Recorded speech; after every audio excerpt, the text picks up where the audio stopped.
Pinapalamig muna namin siya. Attorney, unang araw pa lang, nanggulo na.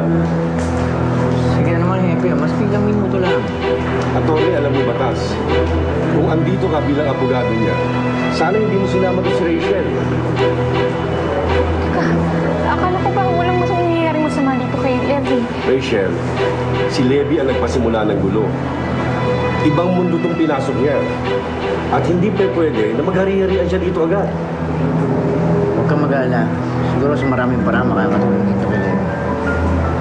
Siya nga pala, alam na ba ng pamilya ang nangyari sa kanya? Hindi pa ba? Mas mabuti siguro ikaw na magsabi sa kanya. Sige po. Makakarating po kay Bonnie.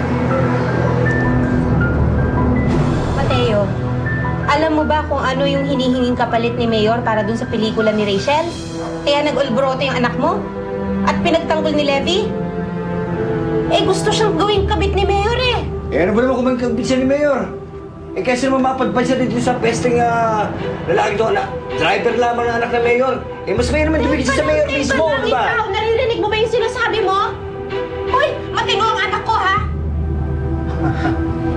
Parang gusto ko tuloy maniwala na binibenta mo talaga si Rachel eh. Linda, maraming kasalanan sa mundong ito at hindi santo yung anak mong yan. Abay, kung pipili ka lang ng kasalanan, hindi mas mainam na yung kasalanan na makahagat sa ating buhay. Kaga. Tay, kung makapagsalita kayo, parang hindi nyo anak si Ate Rachel, ah. Kaya, nagsabihan ako sa bahay ni Mayor. Rachel, nahirapan ako. pati ba naman ikaw, Bonnie? Eh, di ba kinakapatid mo si Levi? At ako ang nagpasok sa kanya sa trabaho. Saan naisip niya bago yung sinugod si Mayor? Kaya ko rin to.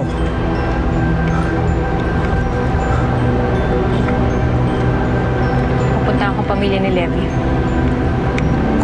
Sinabi niya bang punta mo sila? Bonnie, kung ayaw mong tulungan si Levi, kahit ako na lang. Tulungan mo ko na maghanap ng tulong. Kung sabihin pati ba naman yan, bawal. Hindi kita mayatid. Trabaho ako.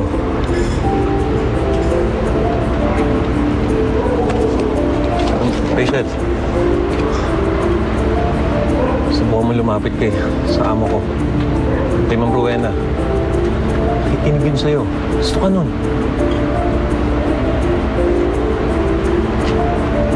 Alam mo, kahit kailan hindi ako hihingi ng tulong sa mga gwato na yan. Baka nakakalimutan mo. Sila ang nagpakulong kay Levi. Mag-isip-isip ka rin. Baka nakakalimutan mo. Isa ring gwato lang tumutulong sa inyo. Si Atty. Ricardo.